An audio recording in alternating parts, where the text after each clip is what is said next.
Showbiz and Leigh Drew on 97.7 FM. My next guest had a passion for sport. He played AFL, he played tennis.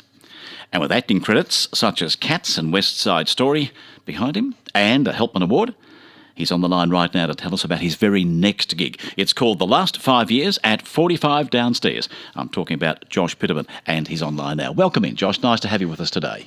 Thanks so much. It's good to be on air. Yeah, nice to talk to you, mate. Yeah, you're a busy guy. You keep yourself very active, don't you? Yeah, I try to.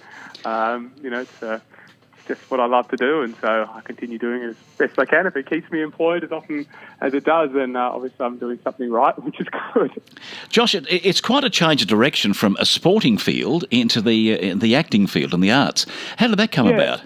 Look, I just always had a great love for sport growing up. I'm a huge, if anyone follows me on Instagram, I'm a huge Western Bulldogs fan. I mean, the Tuesday after we won the grand final, I got the logo and the year of the premiership tattooed on my leg for life. So that's how committed I am to my club. And I always played a pretty high grade of tennis, but towards the end of high school, I just decided, off the back of being caught moonwalking in the school cafeteria by the music theatre director, yes, that maybe I should give music theatre a crack, and I did. And look, I can't say I was the most talented guy, but I've always had a great passion for working hard at whatever it is that I love. So growing up, that was certainly footy and tennis, and then it flipped over very quickly to singing, dancing, and acting. And that's really been my love and passion for the last 13 years and a career over the last decade. Josh, that would have been the early 2000s, wouldn't it? Because I think you graduated around 2006, didn't you? Yeah, from uni. So I went off 2004 and studied musical theatre full time. I did a Bachelor of Arts in it, and so from 2006 onwards, it's been a great decade. As you said, West Side Story was playing Tony across Australia was a wonderful foray into the world of trying to be the leading man, and then. Well, I saw you in that. I remember you there. No, it's great. It was it's a beautiful show. It's timeless. It's incredible. And then I had a little stint in London, playing a lead role in Hairspray, Corny Collins in that show over there, and then came back and apart from doing other gigs, Cats was the most recent big one, and then it was really wonderful to win an award for that. And now tonight I opened the Light in the Piazza at the Arts Centre, but we're talking about the last 5 years, which opens in a month at 45 Downstairs, which is it's an absolute bucket list role and show for me. I first sung a song from it in first year uni and said, "This guy is me, and I have to play this role one day in my life." How is that? And it's amazing to get to do it. So when it got offered to me, alongside two-time Helpman Award winner Verity Hunt Ballard, who people will know from Sweet Charity, but maybe even more from playing Mary Poppins in Mary Poppins. That's right. It was just not something I could possibly pass up, and my very good friend Chris Parker, who worked closely with for a number of years, is directing, and he worked on Georgia Girl, which is the most recent thing he's done. So it's a lot of really cool people coming together to do this show that we all love so much. You used the word there, a lot of cool people. I'd say a lot of talented people. You've got 100% talent there, mate. We've got we've got Mary Poppins, everyone's in it. Yeah, look, it's a cast. That's the thing. It's a cast of two.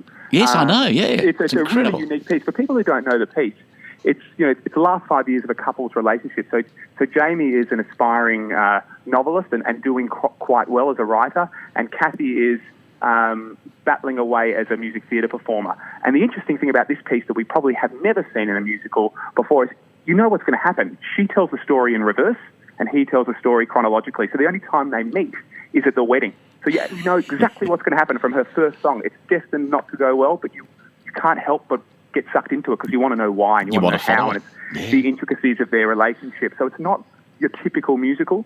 It's funny like a musical. It'll make you cry like a musical, but it's really very intelligent text and very intelligent writing. Jason Robert Brown, who people who follow musical theatre will know about, is one of these more modern Broadway composers that is a genius. It's the best way of describing his writing, and his lyrics are so profound and so educated that it really takes musical theatre to a place that generally, in the more commercial sense, we don't see. Josh, it's quite a different space for you to be playing at. 45 downstairs is quite different.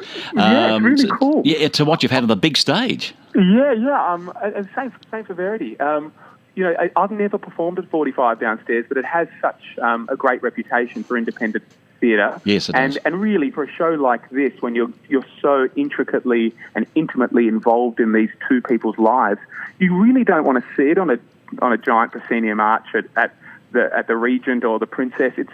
You need to be so involved in them that kind of more TV acting style or intimate theatrical acting is what you need. It would just get lost in a big theatre, and certainly on Broadway, off Broadway, where it's been performed a couple of times now, it's always been in a much more intimate environment. Yeah. There are certain shows that really need that, don't they? I go along quite often to Chapel Off Chapel, and that's such an intimate space there too. It's beautiful, and you feel part of what's going on. Totally, and that's the wonderful thing about Melbourne, is that we have these grand theatres that are as good, and the quality of stuff that's coming out of them is as good as anywhere in the world. And then we have these wonderful independent spaces like Chapel Off Chapel and 45 downstairs that are continuing to produce work that challenges theatre and that challenges audiences to think more than sometimes they need to in the big commercial theatre spaces. I see too that you're part of the pop opera group, the 10 Tenors. How's that been going for you? Look, I did that way back in 2007, 2008, 2009. So that was really after graduating from uni, where I was doing musical theatre but studying classical voice on the side. That was my first foray into international touring, and it was amazing. I learnt a lot from that experiences and performed in 26 countries across 5 continents. And for a 21, 22, 23-year-old, it was, in many ways being thrown into the fire. I was taking over from a very experienced tenor and had to do some really tough singing. So the first few months of it, I've always been open in saying that I really struggled with it, but learnt so much about how to be a much more accomplished singer. And I don't think I would have been able to do a role like Tony a few years down the track, 8 times a week. Maria is like an aria singing that song. It is, isn't it? So I was really fortunate that they took a punt on a very young singer at that time, because it's really helped me establish myself in musical theatre and have the career I've had in that for the last 7 years. Yes, we normally come out of uni or any sort of schooling and start a job at the bottom and you work your way up. You went straight to the top and into it, didn't you?